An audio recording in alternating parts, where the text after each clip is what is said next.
বিশ্বের সবথেকে বড় 5টি কৃত্রিম দ্বীপ। বিশ্বের প্রায় সব দেশে জায়গার সংকট মোকাবেলা করার জন্য কৃত্রিম দ্বীপ নির্মাণের প্রবণতা বেড়েই চলেছে।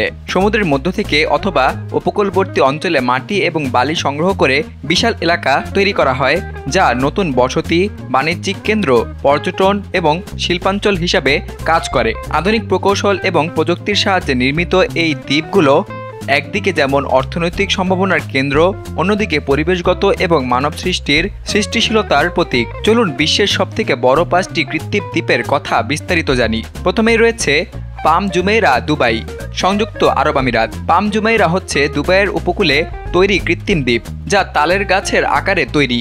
এটি বিশ্বের অন্যতম বড় এবং বিলাসবহুল কৃত্রিম দ্বীপ। প্রায় 5.74 কোটি বর্গফুট আয়তনের এই দ্বীপের চারদিকে সমুদ্র এবং সমুদ্রের জলরাশি দিয়ে পরিবেষ্টিত। পাম জুমেইরার নির্মাণে 100 মিলিয়ন কিউবিক মিটার বালি এবং রক ব্যবহার করা হয়েছে।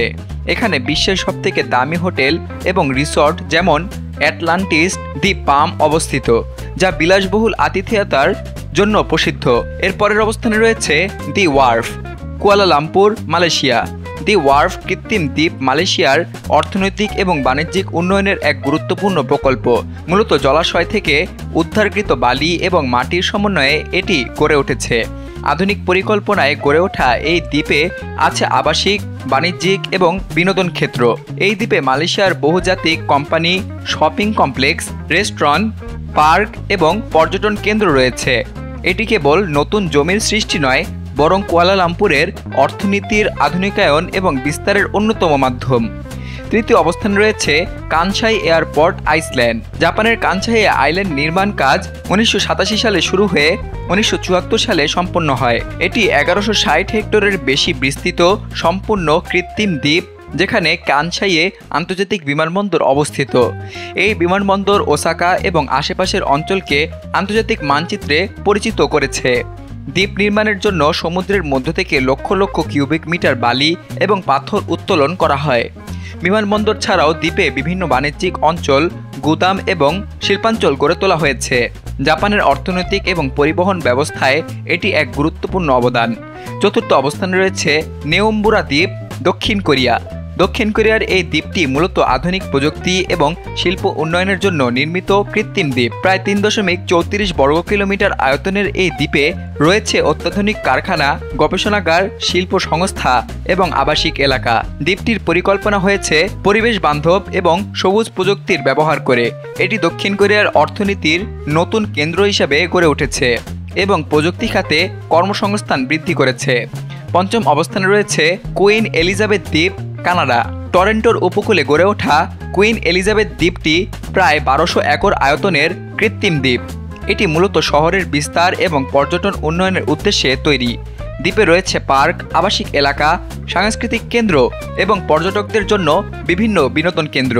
টরন্টো আইল্যান্ড পার্কের এক অংশ এই দ্বীপে, যেখানে পর্যটকরা প্রাকৃতিক সৌন্দর্য এবং মনোরম পরিবেশ উপভোগ করেন। এখানকার নৌকা ভ্রমণ এবং উৎসবগুলো স্থানীয় এবং বিদেশি পর্যটকদের কাছে অত্যন্ত জনপ্রিয়। কৃত্রিম দ্বীপ নির্মাণ অত্যন্ত জটিল এবং ব্যয়বহুল প্রক্রিয়া। এর জন্য প্রয়োজন বিশাল পরিমাণ বালি, পাথর এবং আধুনিক যন্ত্রপাতি। পরিবেশগত প্রভাব নিয়ন্ত্রণ, সমুদ্রের প্রাকৃতিক বৈচিত্র্য রক্ষা এবং জলস্তরের পরিবর্তন এ ধরনের প্রকল্পে বড় চ্যালেঞ্জ। তবে সঠিক পরিকল্পনা এবং টেকসই প্রযুক্তি ব্যবহারে কৃত্রিম দ্বীপগুলো অর্থনৈতিক সমৃদ্ধি এবং স্থান সংকট কমাতে সহায়ক হতে পারে। বিশ্বের বিভিন্ন দেশে নতুন নতুন কৃত্রিম দ্বীপ নির্মাণের প্রকল্প চলছে। ভবিষ্যতে আরও আধুনিক, পরিবেশ বান্ধব এবং বহুমুখী দ্বীপ সৃষ্টি হবে, যা বিশ্ববাসীর জীবনযাত্রায় নতুন দিগন্ত উন্মোচন করবে।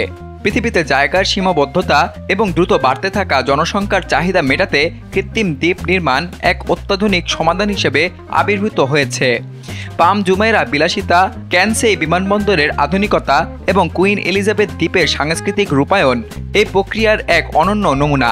প্রকৃতি এবং প্রযুক্তির মেলবন্ধনে এই কৃত্রিম দ্বীপগুলো শুধু নতুন জায়গা তৈরি করেনি, বরং মানুষের আবাসন এবং বিনোদনের এক নতুন দিগন্ত উন্মোচন করেছে। এগুলো বিশ্বব্যাপী আধুনিক নগরায়নের একটি প্রধান অংশ হয়ে উঠেছে।